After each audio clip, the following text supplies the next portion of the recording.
Vamos a dar la bienvenida y la recepción al siguiente moderador de aquí para adelante en el resto del día, que es nuestro amigo, el licenciado Isabelino Martínez, desde Santa María de Fe, la reducción de Santa María de Fe. Eh, me quedé pensando, la casa de Isabelino, de donde está transmitiendo, era el Cotiguazú de Santa María de Fe.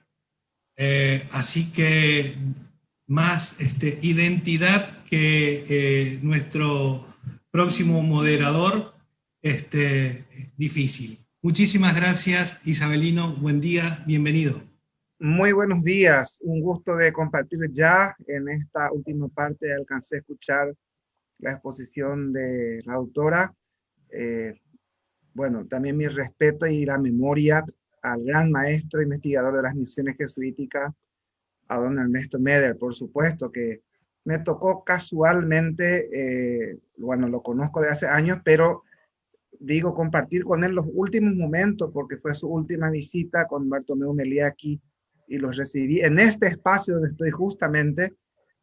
Tomamos un tereré, no había pandemia todavía, entonces lo recordamos con cariño y por supuesto, su legado tiene que seguir siendo un diccionario para el futuro.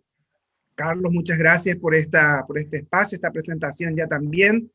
Y por supuesto, nosotros venimos a escucharle a gente, pero fantástica, ¿no? Que se unió a la playa de ponentes para este congreso. Por lo tanto, me toca presentar a un amigo, a un conocedor más allá de la formación en arquitectura, un hombre sencillo, un hombre que tiene la capacidad de transmitir ese pensamiento porque tiene la facilidad de la latinoamericidad. Es paraguayo, pero es latinoamericano por sobre todas las cosas. Tiene esa impronta de saber comunicar lo que sabe y lo ha hecho a través de 12 majestuosos ejemplares bibliográficos que nos ha puesto en nuestras manos a lo largo de esta historia. Y por lo tanto, me toca presentar a don Jorge Rubiani Mosqueira, eh, bueno, más allá que asunceno paraguayo, les decía, porque él es un hombre de pueblo que se ha manifestado con nosotros a lo largo de nuestra historia. Y él fundamentalmente se ha dedicado a recuperar parte de esa memoria nuestra de lo que es no solo el paisaje arquitectónico, sino también nuestra memoria antropológica. Don Jorge Rubiani nos va a contar sobre qué han hecho y por qué los jesuitas en el Paraguay. Una introducción muy interesante. Don Jorge, te dejo el micrófono abierto para que compartas con nosotros. Bienvenido a este congreso. Gracias, Isabelino. Gracias por los conceptos hacia mi persona y feliz de encontrarte en este lugar. Ni sabía que te iba a ver hoy y está la promesa de volver a Santa María en cualquier momento. Espero que con o sin pandemia nos encontremos en breve. Y saludo para algunos conocidos que he visto en la palestra de imágenes, a Viviana Metifogo de Ituzaingó. Le dije que no es Ituzaingó, sino que es Ituzaingó, que deberíamos aprender a pronunciar en el idioma ancestral. También a Norberto Levington, con el que se frustró la posibilidad de editar algún material en algún momento en forma conjunta, como lo hicimos con Ramón Gutiérrez y Ernesto Meder, precisamente sobre el fuerte del río Apa. Y también mi saludo al señor Vaquero y a la invitación que me hicieran, agradezco muchísimo. Y estuve preguntando cuánto tiempo tenemos para hablar del tema, porque de los jesuitas podemos pasarnos días enteros hablando de lo que hemos estado escuchando en estos días y nunca va a estar todo dicho y nunca va a estar sobre la mesa todo lo que se sabe. Y sí quisiera destacar algo que señaló la doctora Salinas y que estaba precisamente entre mis apuntes para mencionar, que es que nos estamos incorporando en la investigación histórica o en la difusión de la historia personas que no tenemos la formación profesional de historiadores. Hay arquitectos, hay médicos, abogados, ingenieros que están hablando de la historia porque precisamente estamos planteando preguntas que aparentemente no se tuvieron en cuenta en anteriores ocasiones o en anteriores publicaciones. Y creo que una de las bases del conocimiento está en el planteo de preguntas adecuadas para llegar a comprender exactamente, o por lo menos para acceder al camino de la verdad. Nadie va a estar nunca en posesión de toda la verdad, pero sí ponernos en camino a la verdad y fundamentalmente tratando de no reiterar errores, porque sobre todo en mi país, en Paraguay, se han difundido demasiados errores con relación a la historia. Y siempre he dicho que la historia del Paraguay, y vamos a referirnos concretamente a la historia de los jesuitas, no requiere de la difusión de errores, al contrario, en sí misma es suficientemente rica, suficientemente dramática, suficientemente aleccionadora para que tomemos el conocimiento así en el más cercano posible nivel de pureza. Y ahí quiero empezar diciendo que voy a omitir la parte de los antecedentes generales históricos sobre la instalación de los jesuitas en el Paraguay, porque han habido oradores excelentes que conocen mucho mejor que yo este tema y conocen suficientemente el asunto como para hablar del mismo, así que no vamos a llover sobre mojado, como se dice. Pero sí quiero destacar algo que normalmente solemos apreciar en el Paraguay, en mi país, y es que las ruinas jesuíticas que fueron mencionadas tantas veces están ahí porque la naturaleza las preservó para nosotros. No hemos hecho, además de conocer esas ruinas, de limpiar su entorno y de tratar de apreciar lo que quedó de la rapiña y de la destrucción, apreciar lo que quedó y nada más. Y yo creo que un congreso como este es precisamente la imitación de los antiguos consejos de ancianos, con el respeto debido a la edad de todos los ponentes, porque recién aquí estamos hablando las personas que tuvimos el interés de conocer algunas cosas y que tenemos el interés fundamentalmente de difundir las cosas que conocemos para que se pongan al alcance de toda la gente. Sería deseable que las autoridades las conozcan, pero no siempre sucede eso, y son los primeros que debieran conocer lo que nosotros sabemos para que en alguna medida se implementen las políticas públicas adecuadas para la conservación de lo poco que nos ha quedado como herencia. Y ahí quiero entrar a las circunstancias especiales que dieron lugar a que la presencia jesuítica en el Paraguay o en la región de la Paraguaria sea más vistosa, más llamativa, más recurrida que otras intervenciones jesuíticas en otros países de América. Y es porque aquí se dieron condiciones, algunas condiciones que yo creo especiales, para explicar la presencia jesuítica en el Paraguay. Y esas condiciones fueron fundamentalmente las tragedias que acompañaron a las primeras expediciones europeas en esta parte de América, desde, y no voy a hablar de las expediciones anteriores a la de Pedro de Mendoza, el primer adelantado, sino que desde la expedición de Pedro de Mendoza, que fue la expedición más populosa que saliera de las costas de la península ibérica hacia las tierras americanas. Las crónicas no se ponen de acuerdo si fueron 2.000 personas o 1.800. Lo cierto es que vinieron una playa de profesionales, de técnicos, de militares, de soldados, de marinos, de nobles, etcétera, como para fundar la penetración hispana en busca de las Sierras Doradas del Perú. Por eso nuestro Río de la Plata, que en algunas cartografías aparece como Río del Paraguay o Río de la Plata o Mar Dulce, se llamó Río de la Plata porque conducía, de acuerdo a las características de la nomenclatura de antes, a la Plata del Perú. De la misma manera que las costas de América, las costas del Río de la Plata, tenían en las cartografías antiguas el nombre de Mar del Paraguay, porque tenemos que decirlo también, y como un motivo de tal vez inexplicable orgullo, que el Paraguay es uno de los pocos países, tal vez el único con Chile, que tienen los nombres originales que estaban antes de la llegada de los europeos en América.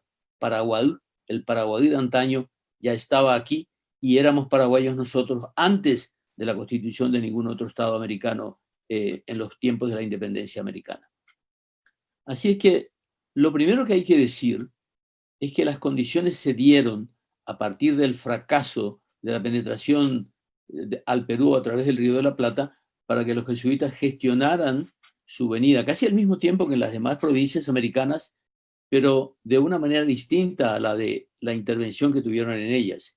Porque cuando el rey Felipe III autoriza la presencia de los jesuitas y Hernando Arias de Saavedra les concede 5 pueblos ya fundados para que sobre ellos se constituyeran las primeras reducciones, la primera fue la de Loreto en 1608, entonces, perdón, en 1610, entonces tenemos una presencia muy activa y muy reveladora de las verdaderas intenciones y capacidades que tenían los jesuitas en esta parte de América.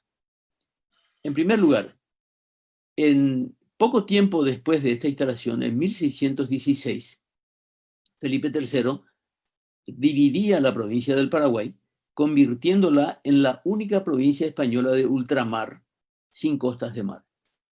Lo que voy a decir no consta documentalmente en ninguna parte, pero me parece a mí que la mediterraneidad, este aislamiento que ya también se produjo con motivo de la falta de operatividad de la vía paraguaya para el acceso al Perú, sirvió estratégicamente al desarrollo de la provincia jesuítica de la Paraguaria. Sirvió porque no hubo prácticamente competencia y sí hubo, en contrapartida, una injerencia cada vez más importante de los jesuitas en los gobiernos del Paraguay. Si hiciéramos un recuento de la cantidad de adelantados que tuvimos en el Río de la Plata, encontraríamos que fueron 5. Pedro de Mendoza, Álvaro Núñez Cabeza de Vaca, Juan de Sanabria, que ni siquiera llegó a salir de España porque murió antes de salir, el señor Juan Ortiz de Zárate y su sobrino Torres de Navarrete. Esos 5 adelantados no duraron ni siquiera 5 años en el ejercicio de sus gobiernos, ni siquiera 5 años en la totalidad y en el tiempo desde 1536 hasta casi el siglo XVII. Entonces, no tenemos adelantados, tenemos un vacío de poder, tenemos una falta de interés absoluta de la corona en estos territorios. Es por eso que efectivamente tampoco los gobernadores no querían asumir las cargas de gobernar el Paraguay. Alguno llegó a decir cuando llegó al territorio y ver la desolación que se extendía a sus pies, esto es una soledad muy grande. Y esa soledad, esa relativa libertad, aunque sin recursos ni posibilidades, hizo que los jesuitas tuvieran cada vez más intervención en el nombramiento de los gobernadores, porque ya desmantelado el mecanismo del adelantazgo, las gobernaciones se licitaban en almoneda, y así sucedía que lamentablemente muchos que querían litigar o competir para obtener el cargo tenían el financiamiento jesuítico para hacerlo, pero que después gobernaban más para el interés jesuítico que para el interés de la provincia. Tenemos una cantidad enorme de situaciones que hablan de la anarquía que generó ese inconveniente, que se sumaba al hecho de que desde prácticamente finales de 1538 teníamos acá la cédula real firmada el 12 de septiembre de 1537, que posibilitaba la elección de gobernadores cuando no los hubiera o cuando los que hubiera designado el rey no estuvieran en el cargo por no haber llegado o por haber fallecido en el ejercicio de su mandato.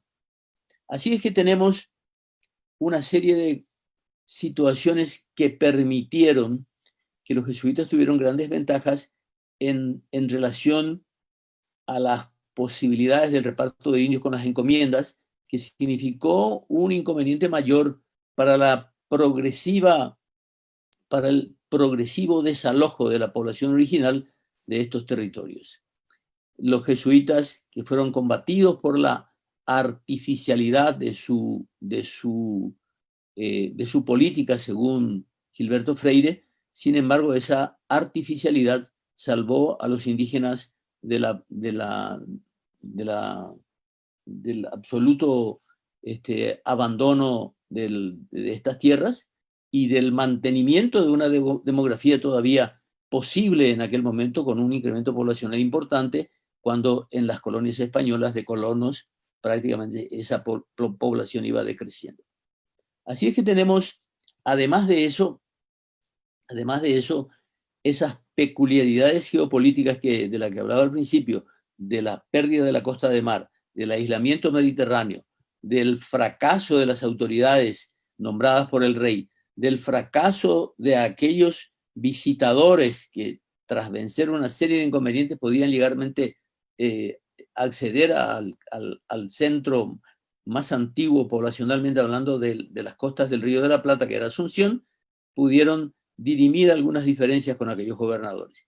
Y de esa manera, de esas confrontaciones, de esa anarquía, de esa falta de gobierno, de ese vacío de poder y de la larga siesta colonial asunciana que es vencida finalmente en 1617 para que una denuncia llegara a la audiencia de Charcas y viniera José de Antequera y Castro con un pliego de mortaja que le permitía acceder al gobierno de la ciudad si verificaba las denuncias de los colonos, y a partir de ese momento, 1721, se produce la Revolución de los Comuneros, que marcó un periodo importante en la historia de nuestro país. Cuando estaba hablando Ignacio Telesca, le hicieron la pregunta de si la Revolución de los Comuneros fue un factor importante o fue un factor determinante en la historia de nuestro país, y también es una de las cosas que se mencionan de manera muy alegre, porque hay un poema que hace Eloy Fariña Núñez cuando el centenario de la independencia del Paraguay en 1911, y dice, en relación a Asunción, cuna de la libertad de América por la Revolución de los Comuneros. Y la Revolución de los Comuneros no fue un movimiento libertario, fue una guerra comercial entre los intereses jesuíticos y entre los intereses de los colonos de los comuneros asuncenos. Y fue efectivamente una guerra que protestaba contra el mal gobierno, una revolución que protestaba contra el mal gobierno, pero que terminaba consagrando la fidelidad absoluta al rey, porque decía, muera el mal gobierno y viva el rey.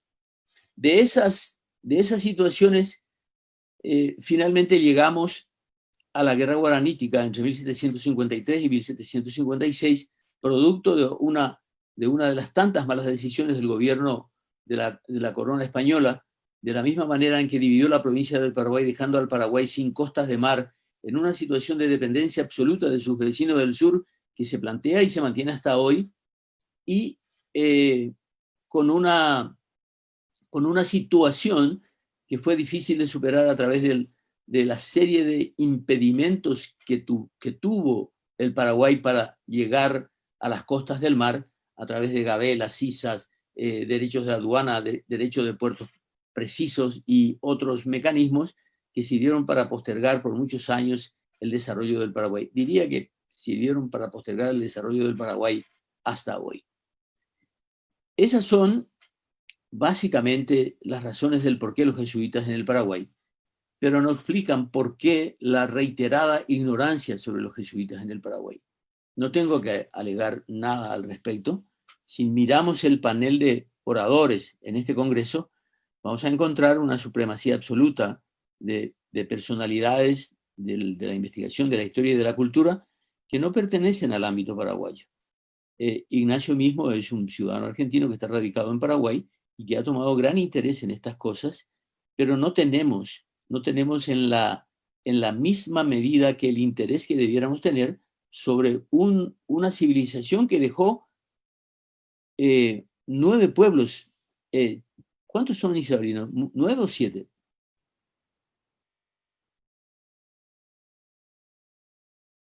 No tenés tu micrófono.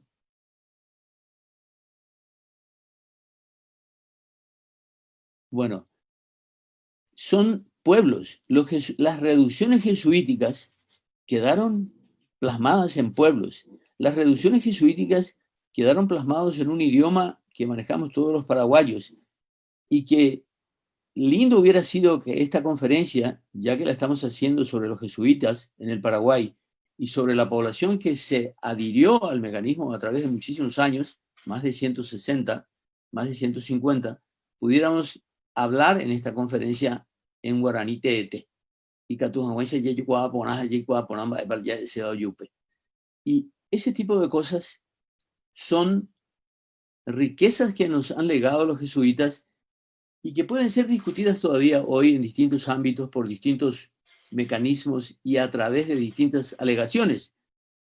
Pero efectivamente es el camino a la verdad.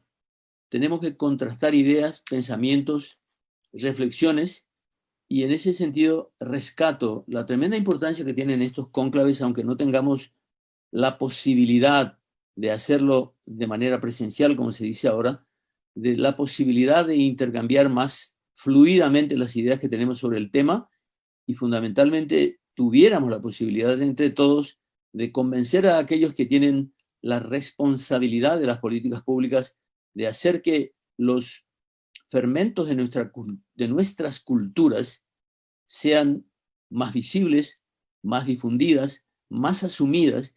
Fundamentalmente entre todos comprendamos que no somos tan distintos como parecemos a pesar de los apellidos que llevamos y que tenemos una responsabilidad de cargar con un legado que nos honra, pero que también nos llena de responsabilidades colectivas y especialmente de aquellos que tuvieron la posibilidad de acceder a un nivel académico más alto que el resto de la población. Es todo de mi parte y estoy a disposición de los que quieran hacer preguntas. A ver, ¿funciona el micrófono ahora? Ahora te escucho. Perfecto, muy bien. Entonces sí, somos 7 comunidades jesuíticas hoy en Paraguay, de alguna manera vivas, por decirlo así, con sus restos arqueológicos, con su pedazo de historia vivo, con su memoria aún viva, de las 10, ¿verdad?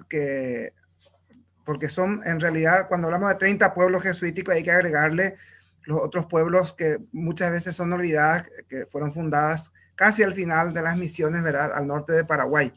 Entonces, para fundamentar solamente lo que estaba diciendo don Jorge en esa línea.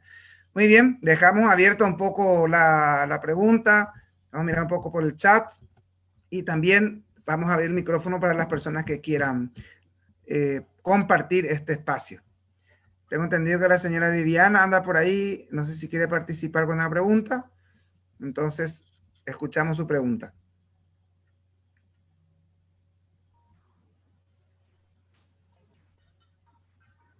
Hola, buen día. Bueno, retribuyo el saludo, arquitecto, una alegría volver a verlo. Digo que esto en realidad es lo que nos permitió volver a encontrarnos, así que es buenísimo. Como siempre, tan interesante la visión que pone, ¿no? Esto es la relectura y la recreación de lo que se pudo haber leído tanto tiempo. Pensé cuando hablaba de las políticas públicas que nombró recién, ¿no? Como muchas veces se dejan de lado para tomar decisiones, cómo después hay que echar mano de todos los investigadores y de los académicos para darle luz a montones, ¿no? De estas políticas públicas, que aunque se las quiera tapar no se puede, pero pensaba también en qué importante sería, que no se lo aborda, la metodología de estudio y la metodología de aprendizaje y didáctica que tenían los jesuitas, y que se ha dejado de lado y que no se la tiene en cuenta y que tampoco no se las aplica en ninguna de los centros académicos, ni siquiera en la formación de docentes. Bueno, pensaba eso y preguntarles qué posibilidades hay, ¿no? De que todos podamos hacer fuerza, por dónde ir, cómo rescatar todo esto, dónde llevarlo, qué sé yo. Ayer decía Sustercic, lo que hay que hacerlo, más allá de las políticas públicas, pero yo sé que es un batallador en todo esto, Jorge, así que... Bueno, gracias Viviana, feliz de verte realmente. Y cuando vuelvas a Ituzaingó, si volvés a Ituzaingó, no sé si estás todavía por ahí. Saludos a mi querido amigo Manuel Valdés. Así que quiero que le hagas llegar eso. Realmente sí. Es un gran afecto el que tengo hacia ustedes. Sí, una de las cosas que nos deja la pandemia, y ya se empieza a notar en los medios de prensa de todo el mundo, es que a partir de ahora hay que gobernar con el saber. a partir de ahora las políticas públicas no pueden prescindir del saber. Y lamentablemente ha sido, desde hace mucho tiempo ha sido así, y lamentablemente desde los tiempos democráticos ha sido todavía más frecuente ver que los gobernantes aplicados a escuchar la voz del pueblo no escuchan la voz del saber. Y de esa manera vamos de mal en peor y vamos perdiendo las últimas oportunidades y chances que tenemos para cambiar las cosas y para tratar de dirimir nuestras cuestiones internacionales, inclusive en base a esa historia común que tanto ignoramos. Porque la civilización jesuítica se asentó sobre todo en casi en los mismos países que hoy integran el Mercosur. Y no ha habido, aparentemente de una manera bien explícita y clara, una intención de asentar nuestras políticas sobre esas vivencias comunes, sobre esos conocimientos comunes, sobre ese espacio común que habitamos, que finalmente las fronteras fueron convenciones humanas que se establecieron muy lejos del pasado histórico y del relevamiento emocional que tiene la gente del espacio que habita.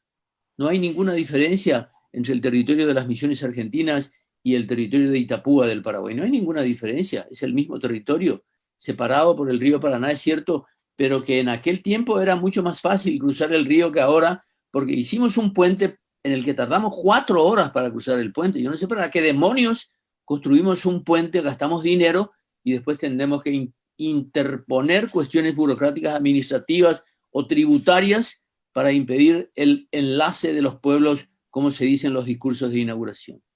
Así que no quiero alargar esto, pero realmente estos son los temas que debieran ser objeto del interés de las políticas públicas, pero también la democracia hizo posible que como nunca en los estamentos públicos tenemos la caquistocracia, que es el gobierno de los mediocres, instalado permanentemente.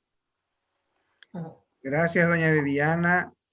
El aporte de don Jorge también en esta línea. Por supuesto, la historia nos tiene que servir para reflexionar y apuntalar nuestra misión y descubrir fundamentalmente nuestra misión en este mundo que nos toca largo, corto, mediano, dependiendo de cuánto nos deja vivir, ¿verdad? ¿Hay alguna otra consulta para el arquitecto, por favor, del auditorio? Veo en el chat algunos saludos, algunos reconocimientos, arquitecto, para usted, en particular del señor Carlos Vera, que lo recuerda como su mentor en el área de la investigación. La señora Viviana también lo saluda, y otra gente que va poniendo algunos mensajes en el chat. ¿Hay alguna consulta más para el arquitecto para poder liberarlo en esta mañana? Querido Isabelino, David Pau está levantando la mano. Sí, ya le veo ahora a David. Adelante, don David, le escuchamos. Vamos a habilitarle el micrófono. Ahí sí, como no, esperamos. Esa es la ventaja de la tecnología. Podemos esperar. Aquí en Paraguay tomamos un sorbo de tereré y luego continuamos. Perdón, es que estoy desde el teléfono y es más complicado. Quizás sí un comentario acerca de la presentación del arquitecto. Sí estoy de acuerdo con él de que el fracaso de Buenos Aires, ¿no?, por parte de Pedro de Mendoza, favoreció, digamos, al establecimiento y al momento, digamos, al desarrollo, al gran desarrollo y la importancia que tuvo en términos geopolíticos Asunción. Ahora, en cuanto al aspecto del desarrollo en términos ya, digamos, ya Asunción establecida y con la creación de estos primeros pueblos españoles que se van formando alrededor de Asunción, entiendo que, y sobre todo, cómo es que llegan los jesuitas y cuál es la importancia de ellos dentro de este contexto, si bien el arquitecto lo planteó en términos generales, pero quizás me gustaría preguntarle cuál es su posición acerca de qué importancia, o sea, cuál era la importancia que tenían en este caso los aborígenes, los guaraníes, como mano de obra para el levantamiento de estos pueblos, y después, digamos, obviamente que ese método no funcionó, trajeron a los franciscanos, dominicos, para tratar de seducir de alguna manera a estos aborígenes que se habían escapado de las ciudades, que no querían trabajar, digamos, como mano de obra de estos pueblos, y sobre todo en Asunción y demás. una vez que se convoca, digamos, se trae para desarrollar un proceso de evangelización, franciscanos y dominicos, que también fracasa porque solo lo hacían alrededor de los pueblos y no salían a buscar a estos aborígenes que se habían escapado, sobre todo a la zona del Guairá. Creo que la llegada de los jesuitas tenía una doble función, y esa doble función, obviamente respondiendo a la corona, tenía que ver con tratar de establecer una posición geopolítica, sobre todo ante la línea de Tordesillas, en la zona más complicada sobre el Guairá, y su potencial expansión, algo que los jesuitas le manifestaban a la corona española. Y por supuesto, la otra era la de evangelización y de alguna manera, podríamos hablar, entre comillas, seducción de estos aborígenes escapados para incorporarlos a la vida española, acriollarlos de alguna manera, y que no estén, digamos, sueltos, podríamos decirlo de alguna manera, a la buena de Dios. O sea, creo que si bien estoy de acuerdo con algunos aspectos del planteo que hace el arquitecto, en otras disiento en términos de que no veo que haya sido un fracaso en términos de tomas de decisiones, llamémoslas políticas, en lo que hace Asunción o en los pueblos, digamos, que se fueron fundando alrededor de Asunción y sobre todo en el Guairá, sino que tendríamos que encontrar también la explicación de por qué estos pueblos españoles le dan la espalda a los jesuitas en su proceso, digamos, de evangelización, que si bien tenían una función que era beneficiosa para España, para Asunción y los pueblos recientemente creados, o sea, ¿qué es lo que hace que ante el avance de las banderas sobre Guairá y sobre las misiones, los españoles no hayan tomado ningún tipo de participación en la misma, ni en términos defensivos? O sea, quedaron absolutamente neutrales ante esta situación. Entonces, creo que también habría que profundizar sobre ese aspecto, cuáles fueron los motivos también de esos mismos españoles acriollados, sobre todo desde la toma de decisiones de Asunción y de los otros pueblos, para no respaldar, digamos, el proceso. ¿Cuál era el conflicto que se desató entre jesuitas españoles, estos españoles acriollados, y sobre todo con esta cuestión del indio que andaba dando vueltas por ahí, que no tuvo resolución hasta posterior, digamos, del éxodo guaireño? Quizás me gustaría que me pudiera explicar o dar su opinión al respecto. David, si yo tuviera que responderte todo esto, que en realidad es muy pertinente, me voy a exceder en el doble de la exposición que me pusieron como límite de 20 minutos. Bueno, claro. En realidad, antes de la llegada de los jesuitas llegan 70 años después de la fundación de Asunción. Exacto. Y antes de la llegada de los jesuitas hubo acontecimientos fundamentales que marcaron la vida colonial. Vos estás hablando de pueblos. Todavía Ramón J. Cárcano dice, la ciudad original y secular del Río de la Plata, Asunción, la única que existió hasta prácticamente la fundación de los pueblos, porque entre los acontecimientos son los siguientes muy brevemente. En 1547, finalmente, Domingo Martínez de Irala llega a las estribaciones andinas y la encuentra ya conquistada por otros españoles, porque pregunta a uno de los chicos que caminaban por ahí, ¿y tú quién eres? Y yo estoy trabajando a las órdenes de mi amo Pero Ansúrez. Ya había un conquistador, lo cual reglamentariamente le sacaba fuera del circuito a aquellos que habían venido desde Asunción. En ese momento se decreta lo que los historiadores llegaron a llamar la siesta colonial asuncena, porque nadie más vino a Asunción por el Río de la Plata, nadie más se interesó por Asunción, al punto que fracasaron todos los adelantazgos, y entonces se plantean dos cuestiones fundamentales. En primer lugar, el reparto de indios. Los españoles se iban muriendo, los antiguos se iban muriendo. No te olvides que con la despoblación de Buenos Aires quedan apenas en Asunción, se reúnen de aquella numerosa expedición de Pedro de Mendoza, quedan 380 españoles, según algunos un poco más de 400. Quedan esos españoles que se van muriendo y piden a Irala el reparto de indios, que se establece a través de las encomiendas de 1556, pocos meses antes de que Irala muriera en 1546, en octubre de 1546. Esos son dos acontecimientos marcantes. En tercer lugar, se plantean poblar o conquistar.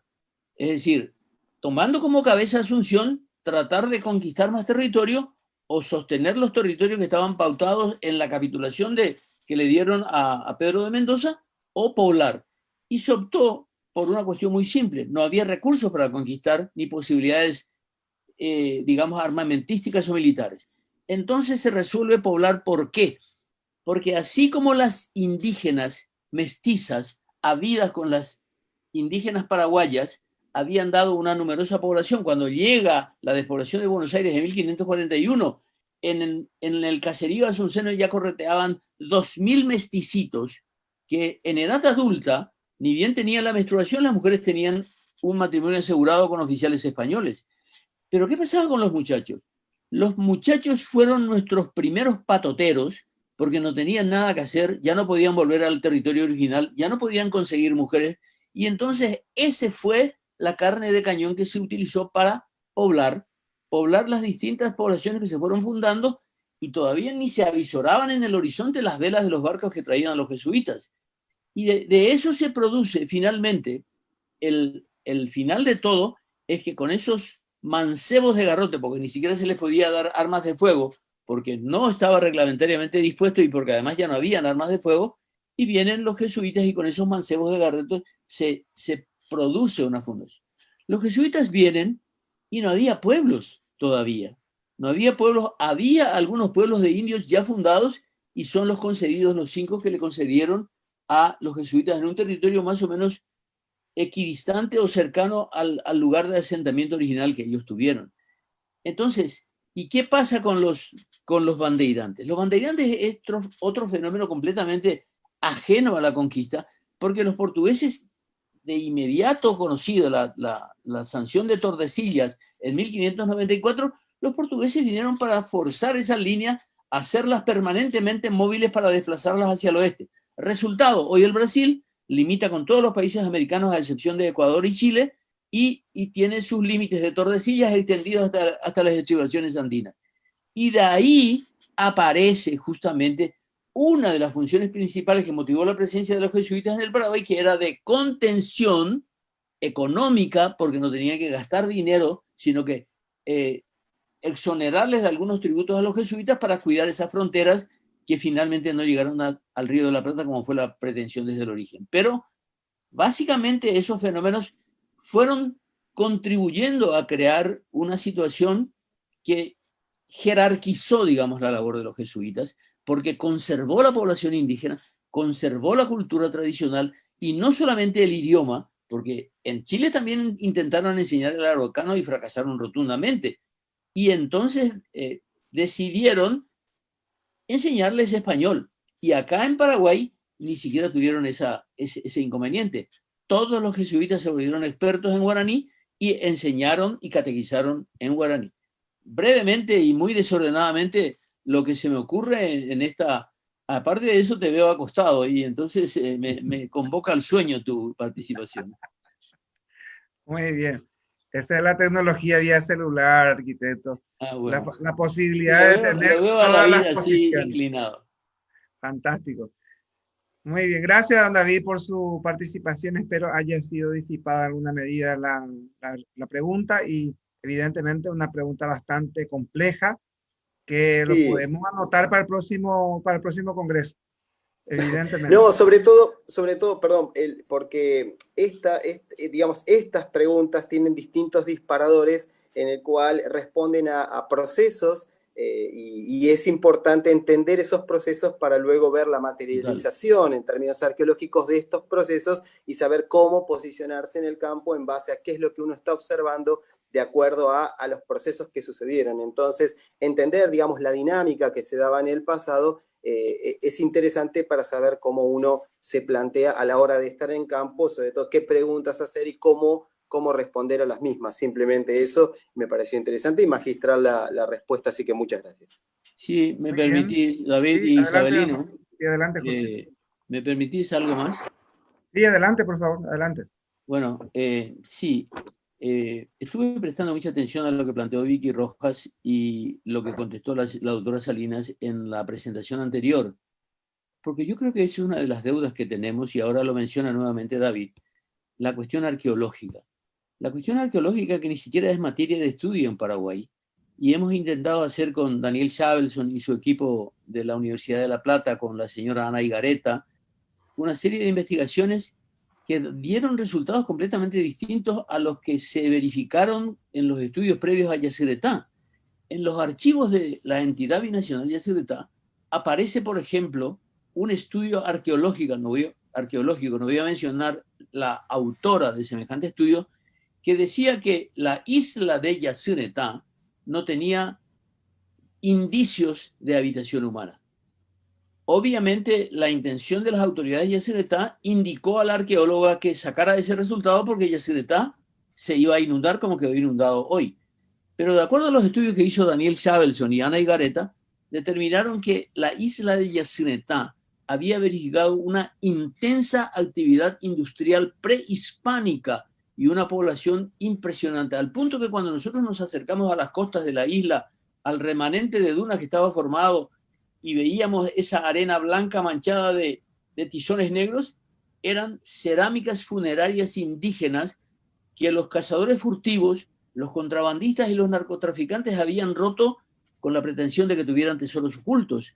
Así es que hemos desperdiciado conocimientos, posibilidades y patrimonio de una manera escandalosa por la falta de responsabilidad y patriotismo de las autoridades que tuvieron el deber de precautelar esas cosas para las generaciones futuras y para el conocimiento de los especialistas. Así es, don Jorge. Realmente, bueno, sin palabras al respecto, ¿verdad? Sabemos, y creo que todos los que estamos aquí somos conscientes de que de alguna manera muchas veces tendríamos que ir tomando la posta en la línea de también poder calar hondo, ¿verdad? Y se sigue encontrando y se sigue desperdiciando quizá algunos elementos a mano de gente que quizá no conozca y que muchas veces sin intención, para no culpar, ¿verdad?, al proceso histórico. Entonces también tenemos esas situaciones que ocurren. Don Jorge, si no hay algo más que agregar, quiero agradecerle su participación y quiero también agradecer a la gente, si no hay ninguna consulta más, para dar paso a nuestro congreso. No, de mi parte nada más. Le agradezco a todos el haberme hecho participar y agradezco a la gente que participó con sus preguntas.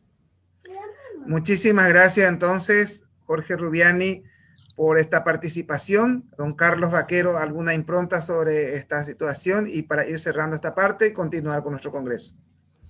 Gracias, arquitecto. Un lujo y un gusto que nos haya acompañado. Lo invitamos a continuar compartiendo el congreso con nosotros. Muchísimas gracias. Gracias a usted. Saludos a todos. Gracias.